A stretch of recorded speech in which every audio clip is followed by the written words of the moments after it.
Hello everyone, welcome to HIM. So today we are going to discuss class 10 civics chapter number 4, gender, religion and caste. It is the most important chapter for don't miss to watch this video. So without delaying let's start। और ये gender caste religion जो होता है बेटा, ये तो आप कहीं ना कहीं से इतना तो रिकॉग्नाइज होंगे कि जेंडर रिलीजन एंड कास्ट क्या होता है, बट इसी को हम पॉलिटिकल वे में रिलेट करके, पॉलिटिक्स से रिलेट करके पढ़ेंगे कि जेंडर का पॉलिटिक्स में क्या रोल है, रिलीजन का क्या है और कास्ट का क्या है, इन सब के बारे में पढ़ने वाले हैं। तो कोई ज्यादा टफ चैप्टर नहीं है कि आप समझ नहीं पाएंगे, है चैप्टर थोड़ी सी पॉलिटी पढ़ रहे हैं तो ऑब्वियस सी बात है कि पॉलिटिक्स तो इन्वॉल्व होगी ही। और बेटा जैसा कि हम जानते हैं कि हमने जो 3 चैप्टर है ऑलरेडी कवर कर चुके हैं। पावर शेयरिंग हमने पढ़ा दिया है, 2nd चैप्टर पढ़ा दिया है हमने, 3rd चैप्टर भी करवा दिया है और आज फाइनली हम पढ़ने वाले हैं चैप्टर नंबर 4 सिविक्स का। So if you are a new viewer please do one thing पढ़ने वाले। अच्छा बेटा, अगर हम फर्स्ट बात करेंगे जेंडर के बारे में, तो जेंडर में आपको पता है मेल फीमेल, अभी तो उनको भी मान्यता मिल गया है। जो हमारे 3rd जेंडर, ट्रांसजेंडर जेंडर होते हैं हमारे पॉलिटिक्स में, हमारे एडमिनिस्ट्रेशन में, उसमें भी वो पार्टिसिपेट कर सकते हैं। ठीक है, तो बेसिकली इसी पे ध्यान देने वाले हैं। लेकिन जो आज का टॉपिक होगा वो होगा मेल एंड फीमेल पे। अगर मैं बात करूं बेटा कि जो फीमेल का रोल है हमारे पॉलिटिक्स में या हमारे वर्क में या हमारे समाज में, हमारी सोसाइटी में, वो फीमेल को किस तरीके से देखा जाता है। आपने देखा होगा कि फीमेल ये काम कर सकती हैं, ये काम नहीं कर सकती हैं। लाइक अगर बात करें हम इलेक्शन की, तो इलेक्शन में आपको पता है कि ग्राम पंचायत में जो 33% रिजर्वेशन है वो तो विमेंस को है, बट अभी जल्दी ही लोकसभा में रिजर्वेशन मिला हुआ है विमेंस को, लेकिन इससे पहले नहीं था। लेकिन क्योंकि लोग समझते थे कि womens are not capable to doing politics and all, that's why कि उनको इन्वॉल्वमेंट नहीं होता था। बट ऐसा नहीं है, विमेंस को इस तरीके से देखा जाता है। कुछ ऐसे भी वर्क होते हैं लाइक डिफेंस वगैरह का, तो उसमें भी विमेंस बहुत कम दिखाई देती हैं। तो इस तरीके से जो मेंटालिटी है सोसाइटी की वो बना हुआ है कि विमेंस को ये काम देना चाहिए और मेंस को ये काम देना चाहिए। तो ये हमारा जेंडर का डिस्क्रिमिनेशन देखने को मिलता है। तो let's begin gender and politics. Gender के बीच में क्या पॉलिटिक्स हो सकता है इसके बारे में हम देखेंगे। The gender division tends to be understood as natural and unchangeable. It is not based in biology but on social expectations and stereotypes. ठीक है, तो सोशली जो भी एक्सपेक्टेशंस होगी सोसाइटी की उसके बारे में पढ़ेंगे। पब्लिक और प्राइवेट जो डिविजन्स हैं वो क्या है। की result of this division of labour that दो women constitute half of humanity, their role in public life जो पढ़ने वाले हैं, especially politics in minimal in most societies, earlier only men were allowed to participate in the public affairs। पहले की आप जानते होंगे जब हमारे किंगडम हुआ करते थे तो वहां पे जो विमेन्स होती थी बाहर नहीं निकल सकती थी। वो रानी हैं, वो राजा महाराजाओं की वाइफ हैं, तो वो घर के अंदर ही रहेंगे, वो बाहर नहीं निकल सकती, सोसाइटी में नहीं निकल सकती। तो ये सारी चीजें हम देखने को आ रहे हैं, देखते ही आ रहे हैं। ठीक है, हमारी सोसाइटी में। And contest for the public office नहीं जा सकती हैं, जॉब नहीं कर सकती हैं। जॉब घर के जो जेंट्स हैं वो करेंगे और जो विमेन्स है वो घर का काम करेंगी। तो इस तरीके से मेंटालिटी बना हुआ है हमारे समाज के। बट कभी कभी आप देखते हैं कि विमेन्स का जो वर्क होता है घर का, मतलब घर का काम करना, उसको कंसीडर ही नहीं करते हैं, है ना, एज अ वर्क उसको कंसीडर नहीं करते हैं। जो बाहर जाके जॉब करता है, जो बाहर जाके नौकरी करता है, उनको माना जाता है कि हाँ दे आर डूइंग वर्क, और जो विमेन्स है इनका तो कोई वर्क नहीं है। तो इस तरीके से भी डिस्क्रिमिनेशन देखने को मिलता है। ग्रेजुअली द जेंडर इश्यूज और रेस इन द पॉलिटिक्स, और पॉलिटिक्स में भी जेंडर इश्यूज देखने को मिलता है। जैसा कि आप जानते हैं कि अब भी हमारी लोकसभा में आप देखते होंगे कि तो बहुत कम विमेन्स लोकसभा या फिर लेजिस्लेटिव असेंबली हो गया, राज्यसभा हो गया, तो इन सब में आपको देखने को मिलता होगा कि रेशियो क्या है, विमेन्स की रेशियो क्या है और जो फीमेल है विमेन्स की रेशियो क्या है और जेंट्स की रेशियो क्या है। तो तो मेल और फीमेल में ये डिस्क्रिमिनेशन भी हमारी पॉलिटिक्स में देखने को मिलता है। It demanded to the enhance the politic and legal status of women and improve their educational and career opportunities.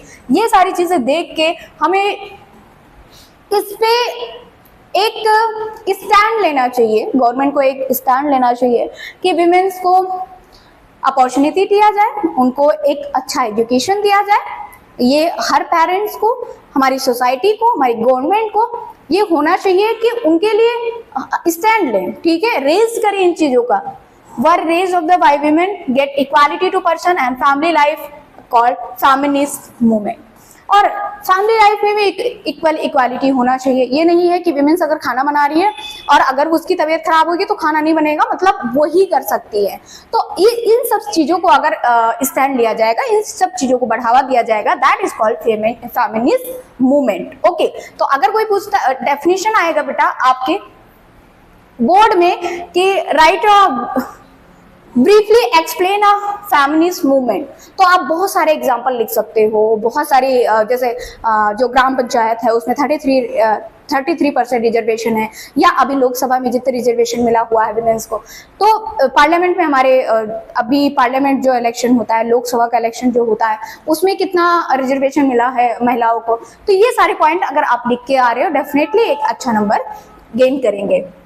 Next है the political expression of gender division and political mobilization help to improve women's role in public life। ये हमें ही करना पड़ेगा। women's का public life में involvement होना चाहिए, और आई थिंक इन्वॉल्वमेंट होता है तो ज्यादा एक कंट्री को एक डेवलपमेंट भी हो सकता है। और जितना पार्टिसिपेशन जेंट्स का होना चाहिए, मेल का होना चाहिए, उतनी ही पार्टिसिपेशन फीमेल का भी होना चाहिए। As India is a male dominated, सब कोई जानता है मेल डोमिनेटेड है इंडिया। हर जगह पे ये काम नहीं करना है, लड़की हो तुम्हें ये काम नहीं करना है, लड़की हो तुम्हें घर पे रहना है, ये सारी चीजें देख जाता है। तो इंडिया जो हमारा है मेल डोमिनेटेड है। Women's face disadvantage, discrimination and operations in various ways. और विमेन्स को हमारे ये जो डिस्क्रिमिनेशन दिखाई देता है अलग अलग वे में, उन चीजों के बारे में हम पढ़ने वाले हैं। तो क्या है, फर्स्ट क्या है बेटा, the literacy rate among women is only 54% compared with 76% among main. हमारी इंडिया में 54% रेशियो है विमेन्स के एजुकेशन का, और वहीं पर अगर हम मेल एजुकेशनल देखा जाए उनका रेशियो कितना है, 76%, कंपैरेटिवली बहुत ही कम है। ओके, सेकेंड जो डिस्क्रिमिनेशन है, on average and India women works and 1 hour more than average man every day and eight much of her work is not paid. मतलब औरतें घर पे रह के 12 घंटे काम करती हैं, कंपैरेटिवली मेन की ऑफिस में 8 घंटे वर्क करता है, 9 घंटे करता है, फिर भी विमेन्स जो काम करती हैं वो नॉट पेड होता है, वो उसके लिए पेड नहीं होता है, वो नॉट पेड होता है, मतलब वो उसके लिए पे नहीं करते हो आप। तो ये भी डिस्क्रिमिनेशन है। सेकेंड है, थर्ड है the Equal Remuneration Act of 1976 provide the equal wages should be paid to equal work. जो ये एक्ट आया था 1976 में, इक्वल रेम्यूनरेशन एक्ट जो था 1976 में, ये प्रोवाइड करता है कि भाई फीमेल और मेल को सेम वेजेस मिलना चाहिए सेम वर्क के लिए, राइट। नेक्स्ट है India sex selective abortion led to the decline in the child sex ratio, number of girls children per 1000 boys. क्या होता है, जो गर्ल्स होती हैं उनको मार दिया जाता है, एम्ब्रियो में होता है जैसे ही मार दिया जाता है, ठीक है, तो अबॉर्शन करवा दिया जाता है। अगर वो फीमेल है, मतलब लड़की है, गर्ल चाइल्ड है, चाइल्ड गर्ल है, तो चाइल्ड गर्ल को मार दिया जाता है। तो इसमें पर 1000 बॉयज में जो गर्ल्स का रेशियो है वो बहुत कम है, वो 812 समथिंग है, 812 समथिंग है पर 1000 बॉयज। मतलब कहने का मतलब है कि यहाँ पे जो 180 या 188 मेल है वो क्या रहेंगे, उनकी बिना शादी के ही रहेंगे। कहने का मतलब है 188 गर्ल्स जो है वो कम पड़ रही हैं। 200 फिगर आउट हम 200 ले रहे हैं कि 200 जो बॉयज हैं वो अनमैरिड रहेंगे, उनके लिए गर्ल्स है ही नहीं, उनके लिए फीमेल है ही नहीं। तो ये हमारी सेक्स रेशियो देखने को मिल सकता है इंडिया में। Urban areas have become particularly unsafe for women. जो अर्बन एरिया है वो और ज्यादा अनसेफ है विमेन्स के लिए, ठीक है, क्राइम के प्रोस्पेक्ट में देखा जाए तो अर्बन एरियाज में और ज्यादा क्राइम हो रहा है, ठीक है। अब क्राइम की बात है तो अभी तो आप देखते ही आ रहे हैं क्या क्राइम हो रहा है, कोलकाता केस चल रहा है, उसके बाद में अभी आपने देखा बदलापुर में क्या हुआ। तो ये सारी चीजें हैं हमारी सोसाइटी में अभी देखने को मिलती है, तो ये डिस्क्रिमिनेशन है। और ये अभी अगर हम स्टैंड नहीं लेंगे, अगर गवर्नमेंट इस चीजों पे ध्यान नहीं देती है तो आने वाली जनरेशन भी इस चीजों को फेस करेंगे। नेक्स्ट पॉइंट है फेस करेंगे। तो ये कुछ रहा हमारे जो विमेन्स डिस्क्रिमिनेट होती हैं या फिर डिस्क्रिमिनेशन को फेस करती हैं। नेक्स्ट पॉइंट है, नेक्स्ट बेटा, विमेन्स पॉलिटिकल रिप्रेजेंटेशन। पॉलिटिक्स में विमेन्स का रिप्रेजेंटेशन क्या है, ठीक है। Issues related to women are not given adequate attention. जो भी विमेन से रिलेटेड इश्यूज होते हैं उसको इतना अटेंशन नहीं मिलता है या उस पे गवर्नमेंट ध्यान नहीं देती है कि क्या इस पे स्टैंड लेना चाहिए। This has led many feminist and women's movement to the conclusion that unless women control power, their problem will not get adequate attention. In India, the percentage of elected women members in Lok Sabha touched 12% of its total strength for the first time in 2014. Their share in the state assemblies is less than 5%. जो state assembly है उसमें 5% से कम महिलाएं हैं। विधानसभा हो गया, state assembly, Lok Sabha में 12% से कम जो विमेन्स हैं उनका रोल है, इलेक्ट होते हैं। 100% के कंपैरेटिवली 5%, 12% बहुत कम रेशियो है। नेक्स्ट पॉइंट है बेटा रिलीजन के बारे में। Religion, communalism and politics. Religion क्या होता है, कम्युनलिज्म क्या होता है, पॉलिटिक्स में इसका क्या रोल है। तो रिलीजन तो आप जानते ही हैं, division based of religious difference is often express in the field of politics. आपको पता है कि पॉलिटिक्स में रिलीजन का बहुत बड़ा रोल है। मतलब अलग हिंदू चाहेगी हमारी पार्टी बने, मुस्लिम चाहेगी हमारी पार्टी बने, क्रिश्चियन चाहेंगे हमारी पार्टी बने। तो इस तरीके से इंडिया अगर सेकुलर कंट्री, हर रिलीजन को अपना अधिकार है, राइट्स है। In India there are followers of different religions. और इंडिया में बहुत सारे रिलीजन्स हैं, आप जानते ही हैं, हिंदू, मुस्लिम, सिख, ईसाई। People should be able to express in politics. और सबको राइट्स है कि वो पॉलिटिक्स में पार्टिसिपेट कर सकते हैं। देयर नीड्स, और वो अपनी जो नीड है उसको भी क्या बता सकते हैं, गवर्नमेंट के सामने रख सकते हैं। Interest and demands as member of religious community. और अगर उनको कोई कम्युनिटी फॉर्म करनी है, कोई कम्युनिटी अलग से बनानी है किसी भी रिलीजन को, तो वो अपने डिमांड्स को, अपने नीड को गवर्नमेंट के साथ, गवर्नमेंट से बोल सकती है। ये फ्रीडम उनको मिला हुआ है। राइट टू स्पीच और राइट टू एक्सप्रेशन के थ्रू ये इनको फ्रीडम मिला हुआ है, ठीक है। जब आप राइट टू क्या पढ़ते हैं, जब आप फंडामेंटल राइट्स पढ़ते हैं और आप पॉलिटिक्स पढ़ रहे हैं तो थोड़ा बहुत आप अवेयर होंगे फंडामेंटल राइट्स क्या होता है।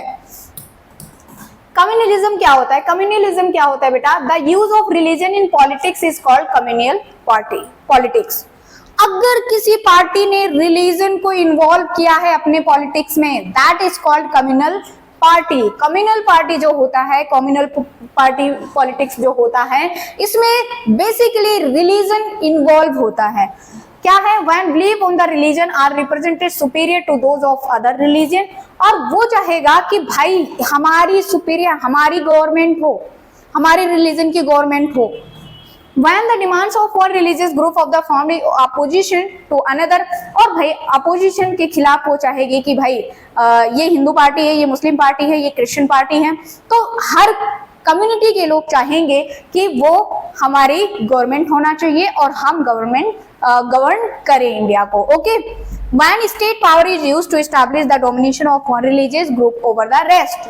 और स्टेट में भी आपको देखने को मिलता है रिलीजन का इन्वॉल्वमेंट पॉलिटिक्स में। नेक्स्ट है communalism can take various form to politics as mention below.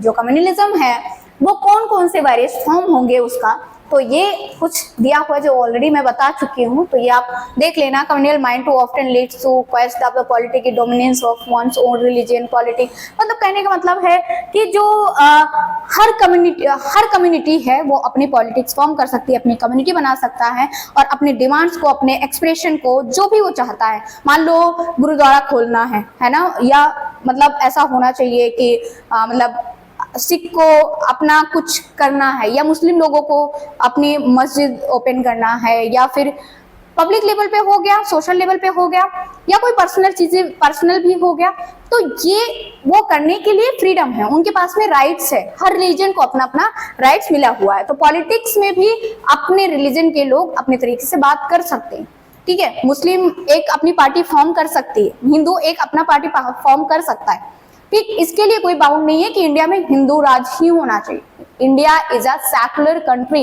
Secular means होता है कि हर रिलीजन को उतना ही इक्वालिटी है, सारे रिलीजन को सेम फ्रीडम है, ओके, सेम राइट्स दिया गया है। समटाइम्स कम्युनलिज्म टेक्स अगली, और कुछ कभी कभी ऐसा होता है जो कम्युनलिज्म होता है वो बहुत ज्यादा क्या हो जाता है, मतलब फ्रैटर्निटी को खत्म कर देता है, भाईचारा को, बंधुत्व को खत्म कर देता है। जब हमारा इंडिया पाकिस्तान का डिवीजन हुआ था तब वहां पे सबसे ज्यादा देखने को मिला था जो कम्युनलिज्म है उसका गलत फायदा होते हुए। तो आपने देखा था कि जो मुस्लिम लीग है चाहती थी हम पाकिस्तान में जाना चाह रहे हैं, वहां पे हिंदू मुस्लिम की लड़ाई नहीं थी, वहां पे मुस्लिम लीग और INC का लड़ाई था। मतलब जो हिंदुस्तान में रहना चाहते थे और एक पार्टी जो थी जो मुस्लिम लीग के साथ में पाकिस्तान रहना चाहती थी। ऑल्दो पाकिस्तान से ज्यादा मुस्लिम इंडिया में है, ठीक है। तो अगर किसी को ये पता है कि हिंदू मुस्लिम की लड़ाई थी, नो, हिंदू मुस्लिम का नहीं था, मुस्लिम लीग का था और इंडिया का था, INC का था, ठीक है। तो उस टाइम पे कम्युनलिज्म को जिस तरीके से पॉलिटिक्स में रिलीजन को इन्वॉल्व किया गया था वो बहुत ही अगली था। बहुत सारे ऐसे मस्करे भी देखने को मिलते हैं, बहुत हत्याकांड। India and Pakistan suffered some of the worst communal riots at the times of the partition, okay. as I told you, India is a secular country. Some of the features of India secular state are, India secular state क्यों है, उसके कुछ features है वो पढ़ेंगे। और secular country means हर religion को राइट्स हो। There is no official religion in the India state. India में कोई भी रिलीजन का ऑफिशियल इंडिया में कोई भी रिलीजन का ऑफिशियल नहीं है, मतलब ऑफिशियल रिलीजन नहीं है कि हिंदू जो है वो ऑफिशियल रिलीजन है, या मुस्लिम जो है वो ऑफिशियल है, जो क्रिश्चियन है ऑफिशियल है। No, there is no official language religion. Second है the constitution provide to all individuals and communities the freedom to profess, practise and propagate any religion or not to follow it. Constitution में दिया हुआ है कि हर religion के लोग अपनी profession को, अपने कस्टम को, अपने कल्चर को अपना सकते हैं। The constitution प्रोविड्स discrimination on the ground of religion. और जब राइट टू इक्वालिटी में डिस्क्रिमिनेट, मतलब इंडियन कॉन्स्टिट्यूशन कहता है कि रिलीजन के बेस पे डिस्क्रिमिनेट नहीं कर सकते, चाहे वो पब्लिक सेक्टर हो, चाहे वो गवर्नमेंट सेक्टर हो, चाहे इंडिया की बात करें, चाहे कल्चरली हो, या फिर कोई गवर्नमेंट स्कीम हो, वहां पे रिलीजन के बेस पे आप डिस्क्रिमिनेट नहीं कर सकते हैं। The constitution allows to states to intervene the matters of religion in order to ensure equality with the religious communities. For example, the ban of untouchability. Right to equality पढ़ते हैं। Article 17 कहता है कि right to टचबिलिटी को खत्म करो, untouchability को खत्म करो। आज भी लोगों में देखते होंगे जो लोअर कास्ट के लोग हैं, SC ST से बिलोंग करते हैं, जो अपर के होते हैं या ब्राह्मण होते हैं या जनरल होते हैं, OBC होते हैं, वो उनके हाथ का पानी तक नहीं पीते। अर्बन एरियाज में तो देखने को कम मिलता है, रूरल एरियाज में ऐसा होता है। वो अगर वो चेयर पे बैठे हैं तो उनको जमीन पे बैठना है। तो इस तरीके से डिस्क्रिमिनेशन होता है on the base of caste.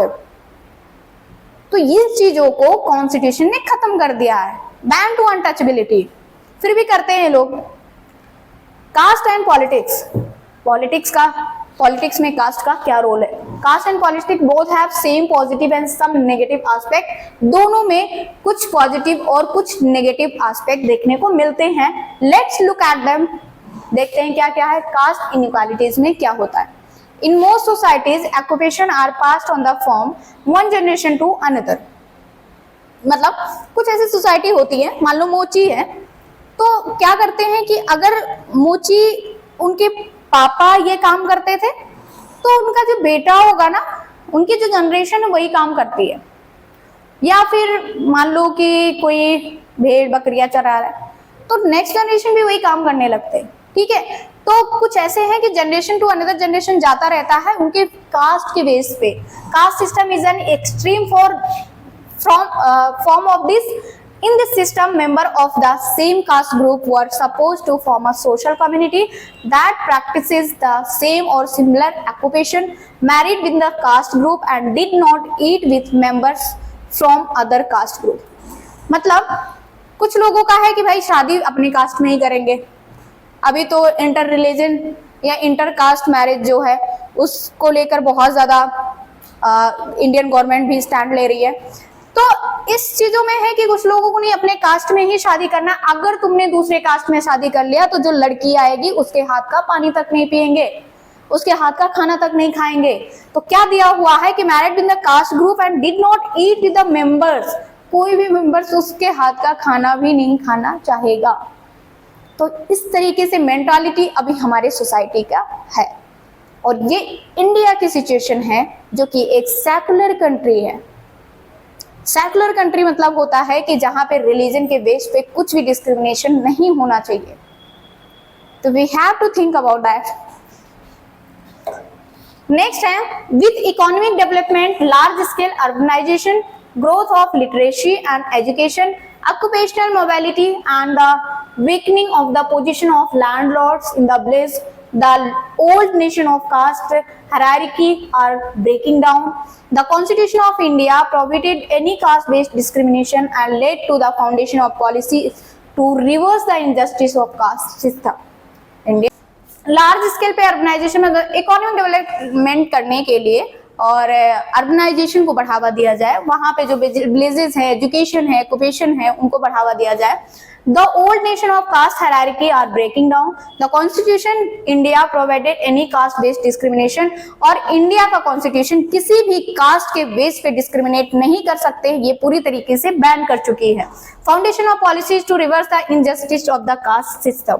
तो कास्ट सिस्टम को लेकर आप लोग भी बहुत ज्यादा अवेयर होंगे, किस तरीके से लड़ाई हो जाती है, मार काट कर लेते हैं, एक दूसरे का हत्या कर देते हैं कास्ट को लेकर। ऑल्दो इंडिया एक सेकुलर कंट्री होने के बावजूद भी ये चीजें होती हैं। अब आता है कास्ट इन पॉलिटिक्स। पॉलिटिक्स में कास्ट, तो ये तो सब लोग जानते होंगे, पॉलिटिक्स तो घर घर है, हम हिंदू हैं, हम मुस्लिम हैं, हमारी ये पार्टी होनी चाहिए, है ना। मैं यहाँ पे किसी पार्टी का नाम नहीं लेना चाहूंगी। तो यहाँ पे बेटा पॉलिटिक्स में तो कास्ट बहुत चलता है भाई। हम तो ब्राह्मण हैं, हम तो यादव हैं, हम तो राजपूत हैं, हमें इस पार्टी को सपोर्ट करना चाहिए। तो ये तो आप रिलेट ही कर सकते हो। और आप तो बच्चे हो, काफी कहते हैं अभी नया नया खून है, तो आपके अंदर तो और गर्मी होती है। देखो, caste can take various form in politics, और कास्ट जो है कुछ फॉर्म है पॉलिटिक्स में, उसके देखेंगे। When party choose their candidate और व्हेन गवर्नमेंट आर फॉर्म, कोई पार्टी अपनी कैंडिडेट को चूज किया, उसकी गवर्नमेंट फॉर्म होती है।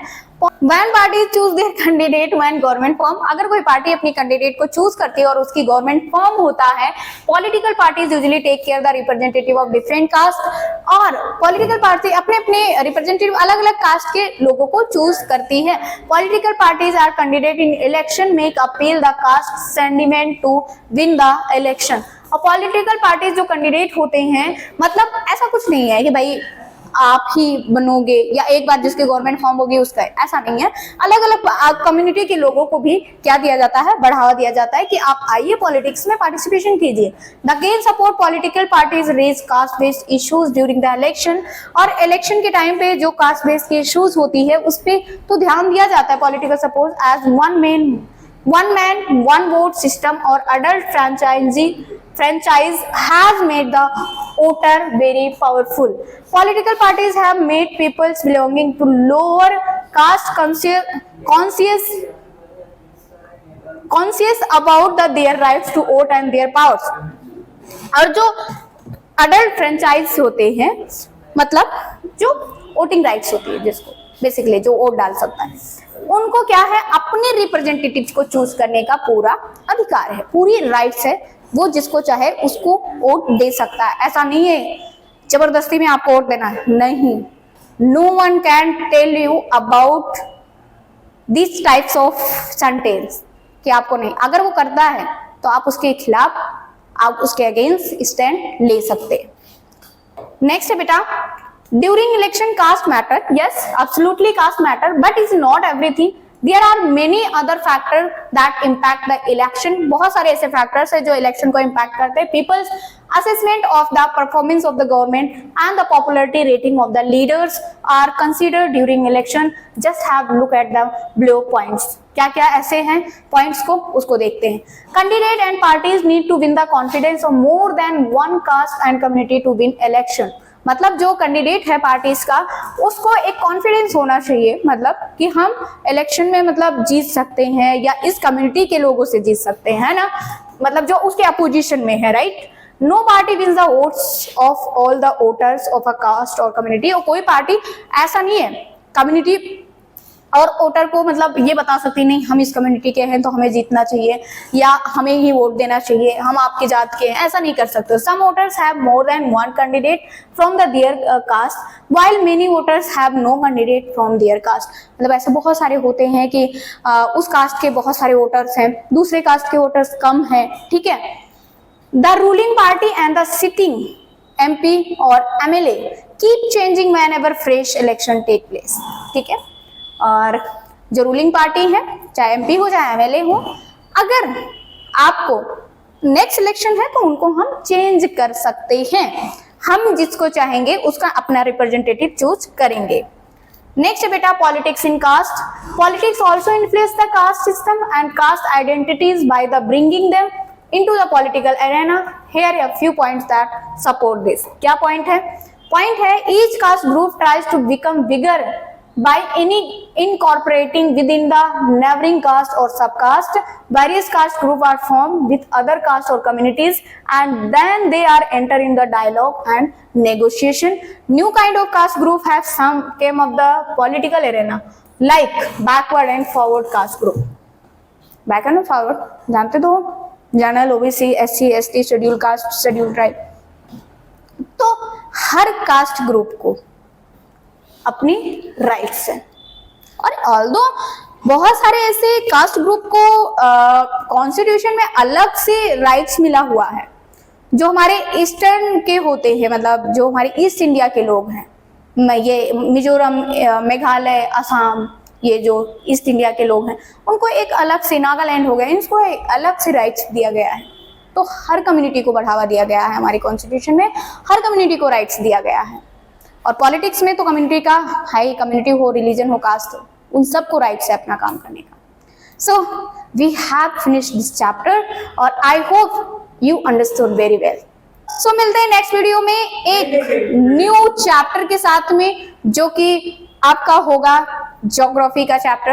और क्लास 10th के एसएसटी की इस सीरीज में हमने पॉलिटी पढ़े, पॉलिटी की सीरीज चल रही है और ऑलरेडी हमने ज्योग्राफी के कवर किए हैं, हिस्ट्री के भी कवर किए, इकोनॉमी के भी चैप्टर्स कवर किए हैं। तो आपको आई टैब का लिंक दे दिया जाएगा, वहां से आप क्लिक करके सारी वीडियोस देख सकते हैं। So thank you for watching. Bye bye, take care.